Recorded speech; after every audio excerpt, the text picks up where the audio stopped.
Hey everyone, welcome back to Study English Online Podcast, your cozy little place to practice real English through real conversations.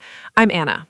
And I'm Jake, and today's topic is honestly one of the most requested we've ever gotten. We're talking about how to sound natural in English. Yes, and I think this is such an important topic because so many learners study grammar rules for years, and they're technically correct, but something still feels a little stiff, a little textbook when they actually speak. Exactly, and honestly, sounding natural isn't really about knowing more grammar rules at all. It's about a completely different set of skills: contractions, natural rhythm, filler words, and small conversational habits that native speakers use constantly without even thinking about it. Today we're going to cover contractions, filler words, linking sounds, conversational connectors, natural intonation, and even some common expressions that instantly make your English sound more relaxed and genuine. And of course, tons of real role-play conversations, so you can actually hear the difference between textbook English and natural everyday English. Stick around until the end for our full practice conversation, where we bring everything together naturally. Let's get into it. So, Jake, let's start with the big question. What do you think sounding natural actually means beyond just having correct grammar? Honestly, I think it means your English flows the way real conversation actually flows, with contractions, natural pauses, casual phrasing, rather than sounding like you're reading from a textbook or reciting a memorized script. I love that description. And I think there's something really important to say right at the start. Sounding natural doesn't mean being less correct. It actually means understanding a different, equally valid layer of the language, the layer native speakers use constantly in real everyday life. Right, and honestly, textbook English isn't wrong.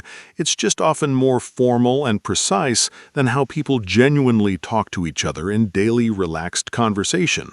Let's talk about a useful phrase here, textbook English, describing correct but overly formal or stiff language that doesn't quite match how people actually speak. Sometimes my English feels a little too textbook, even though it's technically correct. Great phrase, and honestly such a relatable feeling for so many learners. Let's practice using it. Anna, tell me about a time your English felt a little too textbook. Sure.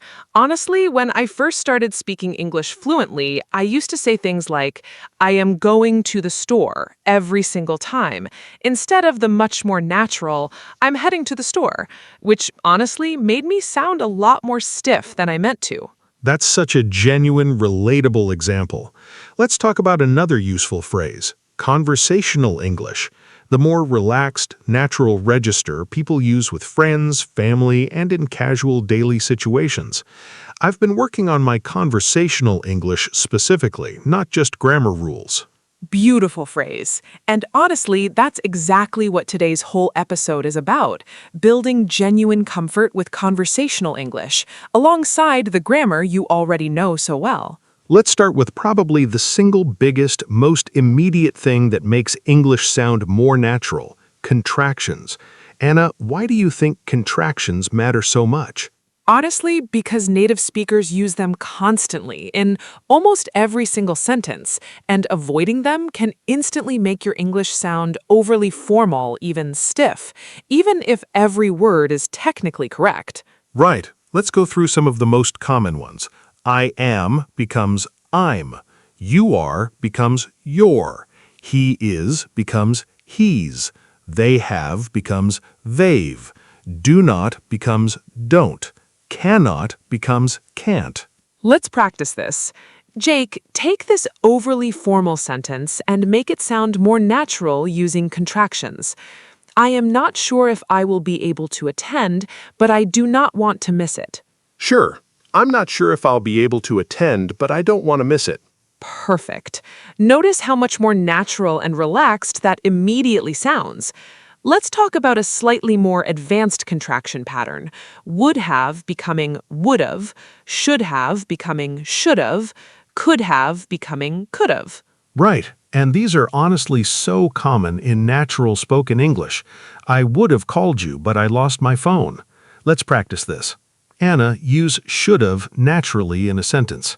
Sure. I should have left earlier, honestly. Traffic was way worse than I expected. That's such a genuine, natural example. Let's talk about one more contraction pattern that trips up a lot of learners: negative contractions combined with modal verbs. Will not becomes won't. Should not becomes shouldn't. Would not becomes wouldn't. Let's do a quick role play using tons of natural contractions together. Imagine two friends chatting casually about weekend plans. Hey, I'm not sure what we're doing this weekend. Are you free? I think so. I haven't checked my schedule yet, but I probably won't have anything major going on. Cool. We could grab lunch if you're up for it. I haven't seen you in ages. That'd be great, honestly. I've been meaning to catch up with you for weeks. See, listeners, notice how naturally contractions flowed through that entire casual conversation. I'm, we're, haven't, won't, you're, I've. Almost every single sentence had one. Now, let's talk about something that surprises a lot of learners: filler words, the small sounds and phrases native speakers use constantly while thinking or organizing their thoughts mid-sentence. Right, and honestly, a lot of learners avoid these completely, trying to speak in perfect, uninterrupted sentences. But that actually makes speech sound less natural, since real native speakers use fillers constantly without even noticing. Let's talk about some of the most common ones. Simple hesitation sounds while thinking. So, often used to start a new thought or transition. Well, often used before disagreeing gently or introducing a nuanced answer. Let's practice this. Anna, answer a question using a natural filler word to buy yourself a moment to think. Sure. What do I think about the new restaurant downtown? Honestly, I haven't been yet, but I've heard really good things. Perfect. That made the whole response feel so much more natural and spontaneous. Let's talk about another really common filler phrase, you know, used to check in with the listener or to add a casual conversational tone. It was, kind of a weird situation. Right, and like, too. Honestly, one of the most common filler words in casual American English specifically, used before examples, descriptions, or just as a natural pause. It was really crowded in there. Let's practice this. Anna, describe something casually using like and naturally. Sure, I'll take this one. Honestly, the meeting was way longer than it needed to be. One of those situations where everyone just kept repeating the same points. That's such a natural, genuine example. Let's talk about one more useful filler. I mean, often used to clarify or rephrase something you just said. It wasn't terrible, just a little disappointing. Let's do a role play using several natural fillers together. Imagine two friends discussing a movie they just watched. So, what did you think of the movie? Honestly, it was okay, I guess. The acting was good, but the story felt kind of slow. Yeah, I know what you mean. I was waiting for something to happen for the whole first hour. Exactly. Well, at least the ending was pretty good. True, that's fair. See, listeners, notice how naturally those fillers made the whole conversation feel spontaneous and genuinely conversational, rather than rehearsed or overly formal. Now let's talk about something a little more technical, but honestly incredibly important for sounding natural: linking sounds. The way words blend together in spoken English, rather than being pronounced separately and distinctly. Right. This is honestly one of the biggest reasons native speech can sound so fast and hard to understand for learners. Words genuinely connect and blend together constantly. Let's talk about consonant to vowel linking first. Turn it off often sounds like turn it off, almost like one flowing word rather than three separate ones. Let's practice this. Jake, say a phrase with consonant to vowel linking naturally. Sure. Pick it up often sounds like pick it up, all blended together smoothly when spoken at a natural pace. That's such a great example. Let's talk about another common linking pattern. Gonna for going to, wanna for want to, gotta for got to. These aren't technically correct spellings, but they reflect exactly how native speakers actually pronounce these phrases in casual, natural speech. Right, and honestly, recognizing these in listening is just as important as using them in speaking, since native speakers use them constantly. I'm gonna head out soon. I want to try that new place. I gotta finish this first. Let's practice this. Jake, use gonna, wanna, and gotta naturally in a short conversation. Sure, I'll take this one. I'm gonna grab some coffee. Do you want to come with me? I gotta stop by the pharmacy too, if that's okay. Perfect. Such a natural, flowing example. Let's talk about one more linking pattern, vowel to vowel linking, where a small W or Y sound often connects two vowel sounds together smoothly. Go on can sound like go won, and she asked can sound like she yasked. Great point. And honestly, these small linking sounds happen so automatically for native speakers that they're barely conscious of doing it at all. But for learners, becoming aware of them genuinely helps both speaking naturally and understanding fast, natural speech. Let's do a role play highlighting a few of these linking patterns naturally. Imagine two friends making quick weekend plans. I'm gonna head to the gym in a bit. Wanna come with me? I can't today, but I gotta ask, are we still on for dinner later? Yeah, definitely. I'll pick you up around 7. Perfect example, listeners. Notice how naturally those linked blended sounds flowed through that short, casual exchange. Now let's talk about discourse markers, small words and phrases that genuinely shape the flow of natural conversation, connecting ideas, showing agreement, or signaling a shift in topic. Great point. Let's start with agreement and reaction markers. Totally, exactly, for sure, right. All common casual ways to show agreement or understanding. That's totally true. Exactly. I felt the same way. Let's practice this.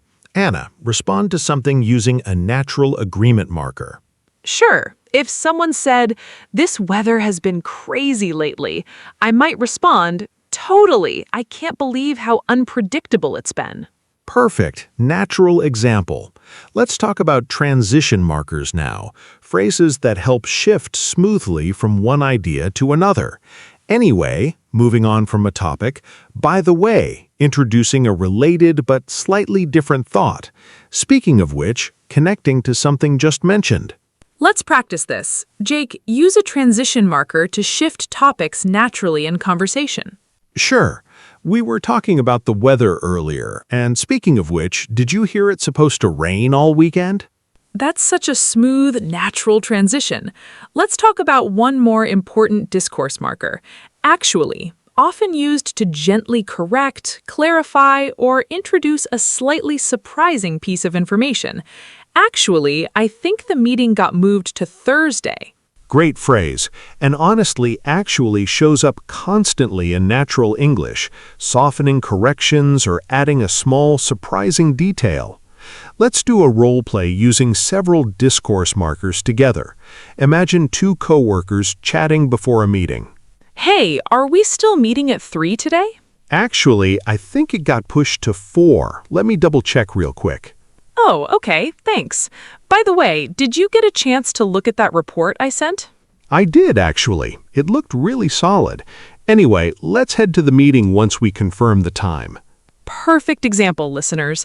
Notice how naturally those discourse markers helped the whole conversation flow smoothly and casually, exactly the way real coworkers would actually talk.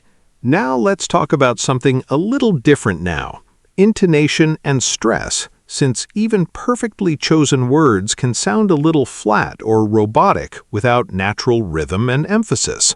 Right. English is what's called a stress-timed language, meaning certain words in a sentence get more emphasis than others, and that pattern genuinely shapes how natural your speech sounds.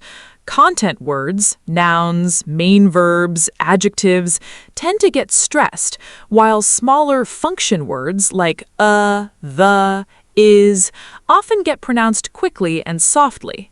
Let's practice this. Jake, say a sentence with natural stress on the important content words. Sure, I really love this song, with clear emphasis on love and song, while I and this pass by much more quickly and softly.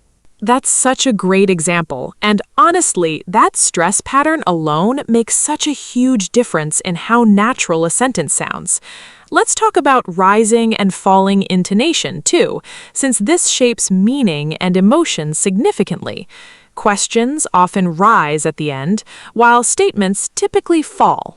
Right, and there's also a specific pattern for lists, where each item usually rises slightly, except the very last one which falls, signaling the list is complete.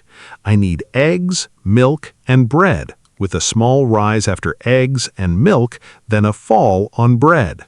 Let's practice this. Jake, say a short list using that natural rising and falling pattern. Sure, I'll take this one. For the trip, I'm bringing my laptop, some snacks, and a good book, with that natural rise, fall rhythm across the list. Beautiful natural example. Let's talk about one more important intonation pattern, using a rising tone at the very end of a statement to show uncertainty or to gently invite agreement, even without technically asking a question. I think it's this way, said with a slight rise, showing gentle uncertainty. Great point. And honestly, that small intonation shift completely changes how confident or uncertain a sentence feels, even when the actual words stay exactly the same. Now let's talk about something really important for sounding natural, specifically in conversation: softening language. Small words and phrases native speakers use constantly to sound warmer, gentler, and less blunt. Great point. Let's start with kind of and sort of, softening words that make a statement feel less absolute or direct. I'm kind of tired. It's sort of complicated to explain. Let's practice this. Jake, soften a direct statement using kind of or sort of. Sure. Instead of saying, this plan is bad, I might say, this plan is kind of risky, honestly. That's such a natural, softer version. Let's talk about another useful softening phrase, I guess, often used to express a mild, slightly uncertain opinion, rather than sounding overly confident or blunt. I guess that could work. Right. And let's talk about one more. To be honest, or simply honestly, softening a statement while also signaling genuine sincerity. Honestly, I'm not totally sure about this idea. Let's practice this. Jake, use honestly to soften an honest opinion naturally. Sure, I'll take this one. Honestly, I don't think that restaurant is worth the wait, but that's just my opinion. That's such a genuine, natural example.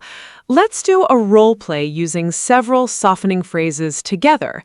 Imagine two friends giving each other gentle, honest feedback. What did you think of my presentation?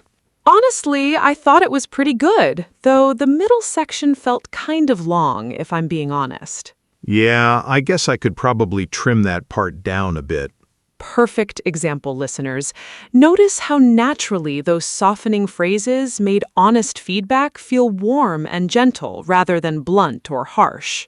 All right, time for our full practice conversation, bringing together contractions, fillers, linking sounds, discourse markers, and softening language, all in one completely natural, realistic dialogue. Let's set the scene. Two friends catching up casually over coffee, chatting about everyday life. Perfect. Here we go. Hey, so good to see you. It's been forever. I know, right? I've been meaning to reach out, but things have just been, really busy lately. Totally get it. Honestly, same here. So what's been going on with you? Well, work's been kind of crazy, but I'm actually thinking about switching jobs, I guess. Oh, wow. Really? What's making you think about that? I mean, Honestly, I just feel like I'm not really growing much where I'm at right now, you know? Yeah, that makes total sense. I felt kind of the same way before I switched jobs last year, actually. Oh, right, I remember that. How's it been going for you, by the way? It's been great. Honestly, I'm way happier than I was before, for sure. That's awesome. Good to hear. Anyway, I'm going to start looking around a bit just to see what's out there. That sounds like a solid plan. Let me know if you want me to look over your resume or anything. I'd really appreciate that, actually. Thank you. Okay, listeners, did you catch everything happening in that conversation?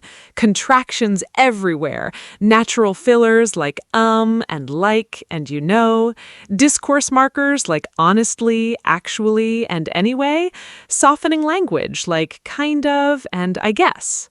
Let's break down a few key lines. I've been meaning to reach out. Natural contraction and casual phrasing. Things have just been like really busy, natural filler word mid-sentence. I mean, honestly, I just feel like I'm not really growing much where I'm at right now, you know? Layered discourse markers softening an honest statement. I'm going to start looking around. Natural linked pronunciation of going to. See how naturally all these tools wove together in one real, everyday conversation? That's exactly the goal for today. Let's talk about common mistakes now. Patterns that, while technically grammatically correct, often sound English overly formal or a little stiff in casual conversation. Great point. Mistake number 1, avoiding contractions completely, saying I am and do not in every single sentence, even in relaxed, casual conversations, which can sound noticeably more formal than intended. Right, and this connects directly to part 2. Contractions really are one of the fastest, easiest fixes for sounding more natural immediately. Mistake number 2, speaking in overly complete, textbook-perfect sentences without any natural fillers or hesitation at all, which can actually sound a little rehearsed or robotic. Good point. A few natural ums or you knows genuinely make speech sound more spontaneous and human rather than memorized. Mistake number 3, using overly formal vocabulary in casual settings, like saying, I would like to inquire, instead of simply, I wanted to ask, which can feel mismatched with the relaxed tone of everyday conversation. Right. Matching your vocabulary formality to the situation really does matter. Formal words absolutely have their place, but not usually in a relaxed chat with a friend.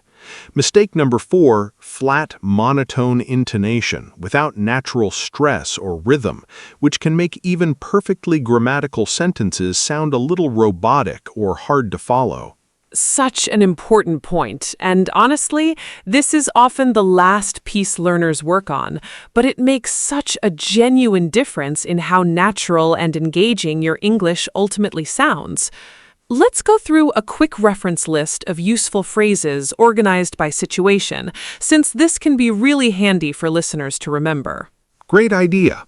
For natural fillers, so, well, you know, I mean, like. For agreement and reaction, totally, exactly, for sure, right. For transitions, anyway, by the way, speaking of which, actually. For softening language, kind of, sort of, I guess, honestly. For natural linking pronunciation, gonna, wanna, gotta. And for common contractions, I'm, your, don't, can't, should've, would've. That's such a useful toolkit, listeners. Save this list or come back and re-listen to this section a few times until these phrases start feeling automatic. Let's do a fun role-play marathon. 5 quick scenarios so you can hear these tools used again and again in different everyday contexts. I love this idea. Let's go fast. Scene 1. Casually declining an invitation. Hey, want to grab dinner tonight? I can't tonight, honestly. I'm kind of exhausted. Maybe another time? No worries, for sure. Let's do it another day. Scene 2. Reacting to surprising news. Guess what? I actually got the promotion. No way! Yay! That's amazing! I'm so happy for you, seriously. Scene 3, giving casual directions. So you're gonna go straight and then, take a left at the light. It's right there. Got it. Thanks so much. Scene 4, casually catching up. So, how's everything been going with you lately? Pretty good, honestly. Kinda busy, but can't complain. Scene 5, casually agreeing with a plan. I was thinking we could just wing it and figure out plans once we get there. Yeah, totally. That works for me. Let's just go with the flow. Perfect marathon. 5 completely different everyday situations, and every single natural tool we've discussed today showed up effortlessly across them. Let's do a quick correction round, but a slightly different kind this time. I'll read a technically correct but overly formal sentence, and Anna, you make it sound more natural and conversational. Let's go. Sentence 1. I am not going to be able to attend the event this evening. More natural version. I'm not going to be able to make it tonight. Perfect. Sentence 2. I would like to inquire about the price of this item. More natural version. Hey, how much is this? Great fix. Sentence 3. I do not know what I should do in this situation. More natural version. Honestly, I'm not sure what to do here. Excellent fix. Sentence 4. It is possible that it will rain later today. More natural version. It might rain later, I think. Perfect. Sentence 5. I have not seen him in a very long time. More natural version. I haven't seen him in ages. Great job showing all of these natural versions, Anna, and great job to listeners following along, too. Let's answer a couple of common questions before we wrap up.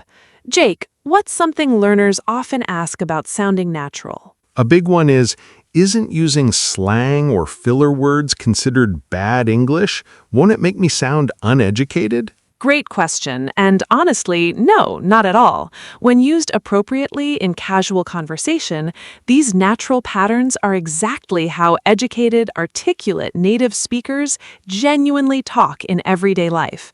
Sounding natural isn't about lowering your standards, it's about matching your English to the situation. That's such a reassuring, important answer. Another common question, how do I know when to use formal English versus casual, natural English? Good question, and honestly, it really depends on context. Formal English fits job interviews, professional emails, or speaking with someone you don't know well in a professional setting, while natural, casual English fits friends, family, and relaxed daily conversation. Learning both and knowing when to use each is honestly the real goal. Great practical answer. One more question. Is it okay if my accent still sounds different from a native speaker, even if I use all of these natural patterns? Absolutely.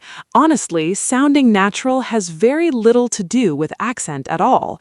It's about rhythm, word choice, and conversational flow. Plenty of people speak beautifully natural English with a noticeable accent, and that's completely fine. Your accent is part of your unique voice, not something that needs to disappear. Such an important, encouraging answer. I think that covers a lot of really useful ground today. Before we recap, let's do one final story, weaving together everything we've discussed today. I'm ready. Go for it. Okay, when I first started really focusing on speaking English more naturally, I remember feeling, honestly, a little nervous about it. Like I was somehow breaking the rules by using contractions and filler words after years of studying formal grammar so carefully. That's such a relatable feeling for a lot of learners. It really is, but I started small, just adding contractions into my everyday speech first. I'm instead of I am, don't instead of do not. And honestly, within a few weeks, conversations started feeling so much smoother and more comfortable, both for me and for the people I was talking to. That's such a great starting point. Then I started paying closer attention to native speakers around me, noticing how often they used and you know and honestly, and I realized these weren't mistakes or laziness at all. They were genuinely just how real, natural conversation actually flows. How did that shift things for you overall? Honestly, it changed everything. Conversations stopped feeling like a performance where I had to speak perfectly and started feeling like genuine, comfortable connection instead, which is really the whole point of language in the first place. That's such a beautiful, honest example, listeners, and it really shows exactly what we've talked about today. Sounding natural isn't about abandoning correctness. It's about genuinely relaxing into the language, the same way native speakers naturally do every single day. Let's do a few more full-length scenes, this time a little longer, so we can really hear natural English flow through realistic, extended conversations. Great idea. Let's start with a scene about two friends planning a trip together. Okay, so I was thinking, what if we did like a long weekend somewhere close by? I don't really want to deal with a huge trip right now. Yeah, that sounds good to me, honestly. What are you thinking? Like a beach town or something? Maybe, or I don't know, we could just wing it and figure it out once we get in the car. I mean, that could be fun, but I kind of want to at least book a place to stay first. Fair enough, that's probably smart, honestly.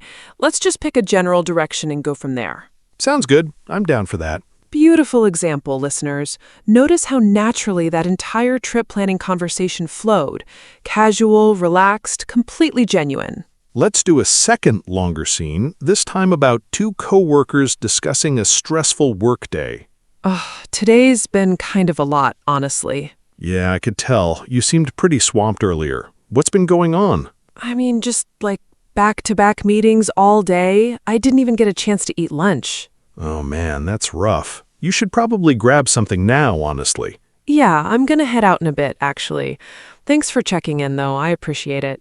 Of course, anytime. Let me know if you need anything. Great example, listeners, showing warm, genuine, natural workplace conversation between coworkers who clearly care about each other. Let's do one final longer scene about a phone call between two family members catching up. Hey, Mom. Sorry I haven't called in a while. Things have just been, really hectic. Oh, don't worry about it, honey. I figured you were busy. How's everything going? Pretty good, honestly. Work's been kind of crazy, but, can't complain too much. That's good to hear.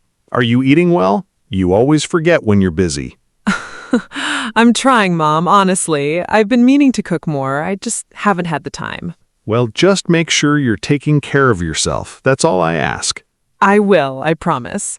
Anyway, how are you and Dad doing? We're doing great, honestly. Nothing much new here. Beautiful closing example, listeners, showing how naturally these tools carry even the warmest, most personal conversations between family members. Before we recap, let's give listeners a few questions to practice on their own, out loud if you'd like to pause the episode. Question 1. Take a formal sentence you might normally say and try rephrasing it using contractions and a natural filler word. Question 2. Try describing your day using at least one softening phrase, like kind of or honestly. Question 3. Try using gonna, wanna, or gotta naturally in a sentence about your plans for later today. Great questions. Let me answer the third one to give an example. I'm going to finish up some work in a bit, and then I want to relax for the rest of the evening, honestly. It's been a long week. That's such a natural, genuine example. And notice how effortlessly that combined linking pronunciation with a natural softening phrase, too. That's really the final goal here, listeners. Not memorizing rigid rules, but genuinely relaxing into a more natural, comfortable rhythm, the same way real conversation actually flows.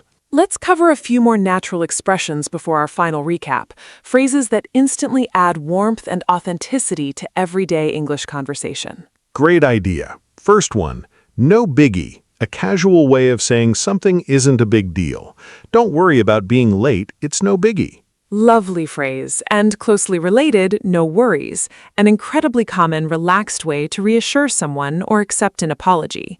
No worries at all, these things happen. Let's practice a couple of these together. Anna, use no biggie naturally in a sentence. Sure, I'll take this one. Honestly, if you can't make it tonight, it's no biggie. We can reschedule. That's such a genuine, relaxed example. Let's cover one more phrase. My bad, a casual, friendly way of taking responsibility for a small mistake.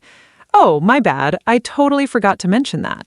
Great phrase, and such a common, natural way native speakers casually own up to small errors. Let's do a final quick role play using a few of these naturally. Hey, did you grab the tickets already? Oh, my bad, I totally forgot. Give me 1 second. No worries. Take your time. It's no biggie. Perfect natural use of several expressions together, listeners. Exactly the kind of warm, relaxed vocabulary that makes your English sound genuinely comfortable and natural. Let's take a quieter moment before our recap and talk about something really important, adjusting how natural and casual you sound depending on the specific situation, since sounding natural doesn't mean sounding casual absolutely everywhere. Great point. With close friends, extremely casual natural English fits perfectly, full of contractions, fillers, slang, exactly what we've practiced throughout today's episode. Right, but with a new coworker or in a professional meeting, natural English still applies. Contractions are still completely appropriate, but perhaps a little less slang and slightly more careful word choice. I'm not sure that'll work, but let's explore some other options. Great example. Still natural and relaxed, but appropriately professional too. And in a formal setting, like a job interview or an important presentation, natural English shifts again. Contractions are often still fine, but filler words and very casual slang usually get minimized, replaced with more careful, confident phrasing. Such an important, nuanced point, listeners. Sounding natural really means sounding appropriately comfortable and genuine for wherever you actually are, not simply maximizing casualness in every single situation, no matter the context. Beautiful summary. And honestly, this flexibility, moving comfortably between different registers depending on the situation, is genuinely one of the clearest signs of real advanced fluency. Let's do one more practical round before we recap, focusing specifically on natural reactions and small talk, since these tiny moments genuinely shape how comfortable a conversation feels overall. Great idea. Let's talk about natural small talk openers first. How's it going? What's up? How's your day been? All such common, casual ways to start a conversation naturally, without sounding overly formal.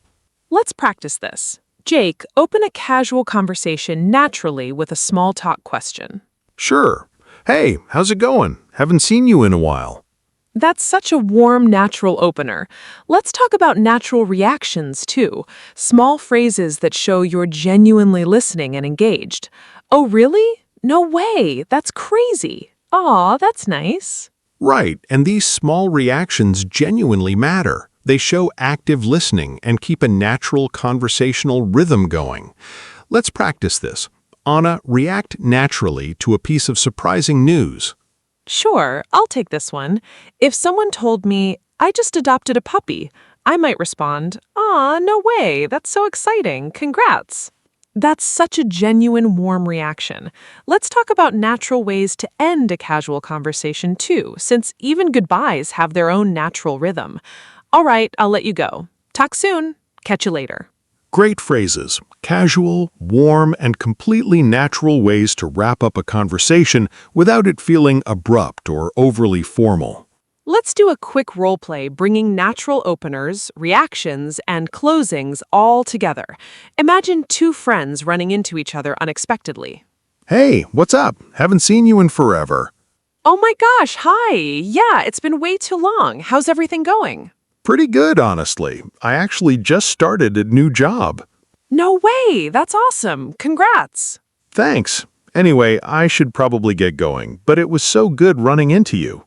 You too, for sure. Let's catch up properly soon. Definitely. Talk soon.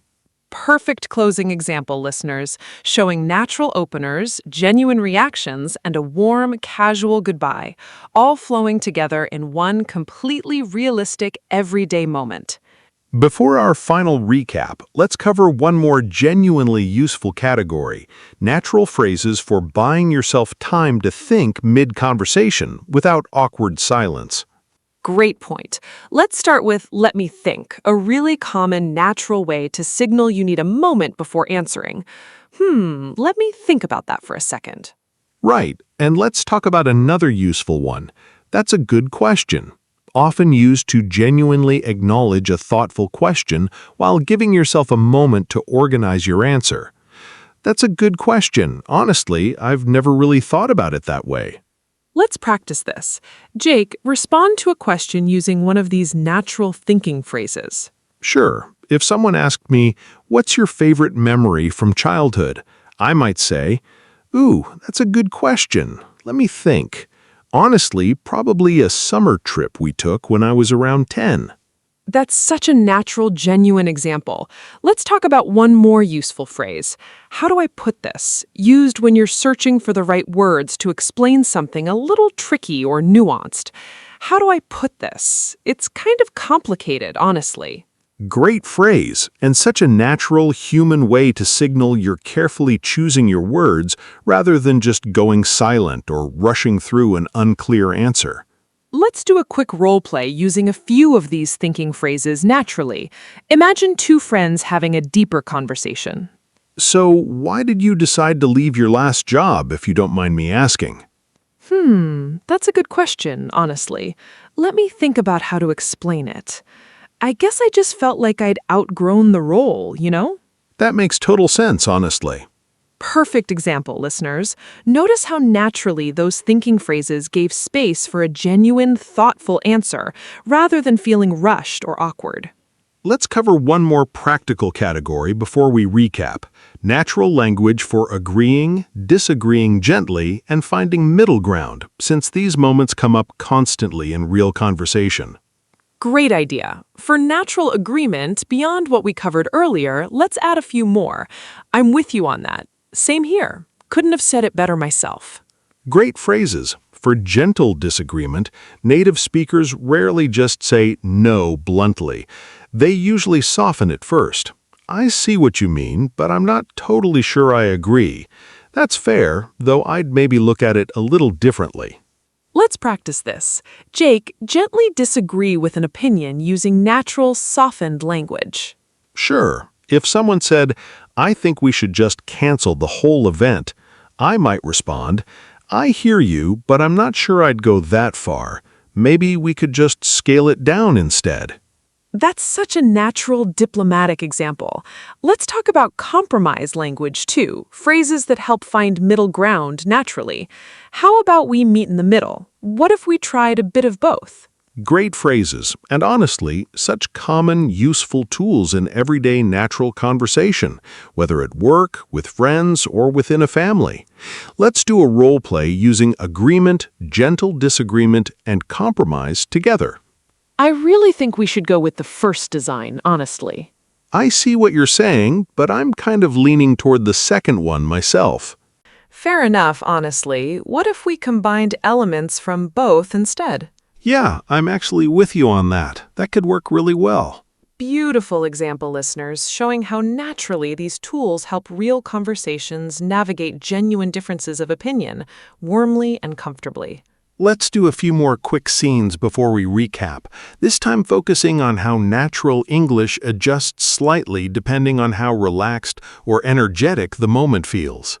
Great idea. Let's start with a scene showing really relaxed, slow, casual, natural English, like a lazy weekend morning.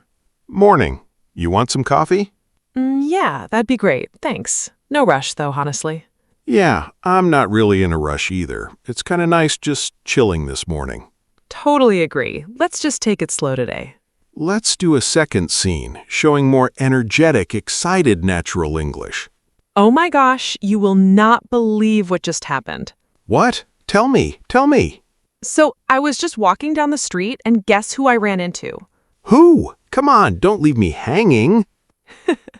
Perfect contrast, listeners. Notice how the rhythm, pace, and energy shifted completely between those two scenes, while still remaining completely natural in both.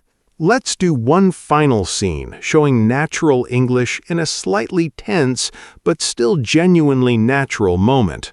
Hey, can we talk for a second? Something's been bugging me. Yeah, of course. What's up? I don't know. I just feel like we haven't really talked much lately, you know? Yeah, I hear you. Honestly, I've been feeling that too. I think work's just been eating up all my time. Great example, listeners, showing that even during a slightly harder, more vulnerable conversation, natural English still flows warmly and genuinely rather than becoming stiff or overly formal. Let's take one more quiet moment before our final recap and talk honestly about patience, since sounding truly natural in a new language genuinely takes real time. Great point, and honestly, this connects to something we've said in past episodes too. This really is a gradual, ongoing process, not something that clicks into place overnight after just one episode. Right, and there's a nice phrase for this. It becomes automatic, describing how these natural patterns eventually stop requiring conscious effort at all and simply become part of how you speak, the same way it works for native speakers themselves. Eventually, these patterns really do become automatic. You stop thinking about them entirely. Beautiful, reassuring phrase, and honestly, such an important note to end on, listeners. Be patient and genuinely kind with yourself throughout this whole process.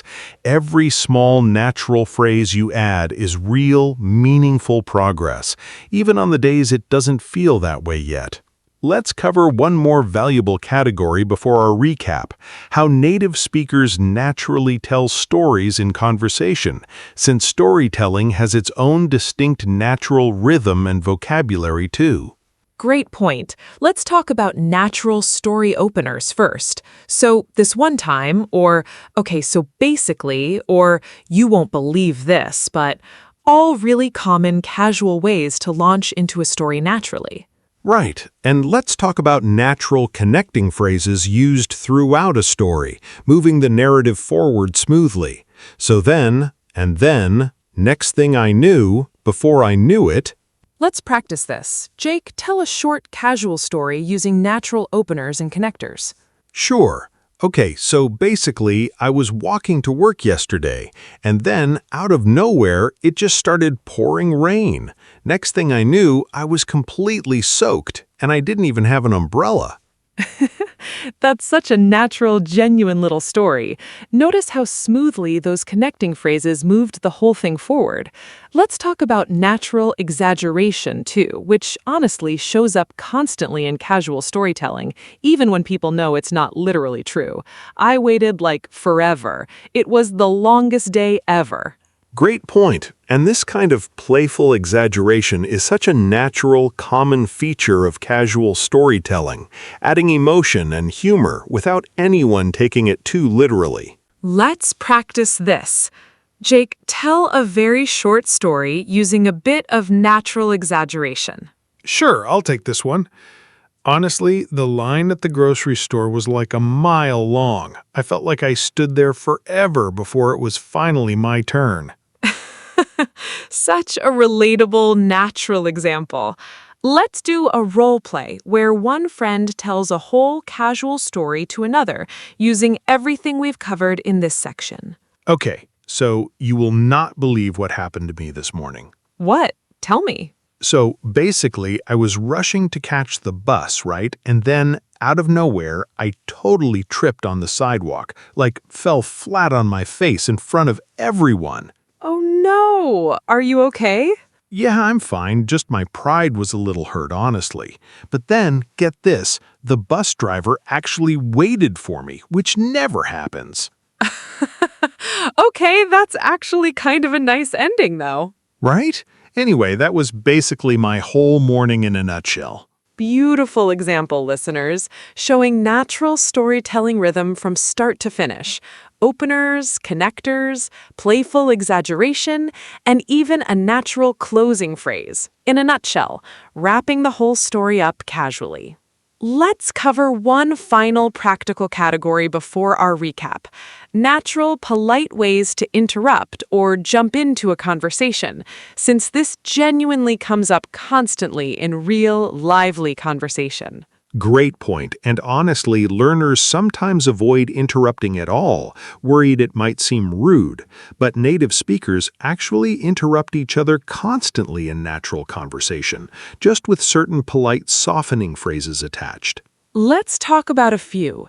Sorry to jump in, but can I just say something real quick? Wait, actually? All natural, polite ways to enter a conversation smoothly. Let's practice this. Anna, politely interrupt a conversation using one of these natural phrases. Sure, I'll take this one. Sorry to jump in, but I think there might be a simpler way to solve this. That's such a natural, polite example. Let's do a quick role play showing this in action. Imagine a small group conversation where someone politely jumps in. So I think we should just go with the original plan, honestly. Sorry to jump in, but did we already rule out the other option completely? Oh, good point, actually. No, we didn't. Let's reconsider that for a second. Perfect natural example, listeners, showing that interrupting, when done politely and naturally, is honestly just a normal, healthy part of real, flowing conversation, not something to be afraid of at all. All right, let's recap everything from today's episode. We started by defining what sounding natural really means, matching real conversational flow, not abandoning correctness, just adding a genuinely useful, equally valid layer of everyday language. We covered contractions, the fastest, easiest way to immediately sound more natural and relaxed in everyday speech. We explored filler words, which genuinely make speech sound more spontaneous and human rather than rehearsed. We talked about linking sounds and connected speech, including gonna, wanna, and gotta, and how words naturally blend together in real spoken English. We practiced discourse markers, actually, anyway, by the way, which help conversation flow smoothly from one idea to the next. We covered natural intonation and stress, and softening language like kind of and honestly, which add warmth and genuine rhythm to your speech. And we talked about matching your natural English to different situations, casual with friends, professional but still relaxed at work, and slightly more careful in formal settings. If you remember nothing else from today, remember this. Sounding natural isn't about lowering your standards. It's about genuinely relaxing into English the same comfortable, flowing way native speakers naturally do every single day. Such an important and encouraging reminder. And listeners, just like always, practice really is the key here. Try adding just one natural element this week, a contraction, a filler word, a softening phrase into your everyday conversations. Beautifully said. All right, everyone, that's it for today's episode. Thank you so much for spending this time with us practicing your English. We'll see you next time right here for more easy English conversation practice. Take care and keep speaking. Bye, everyone.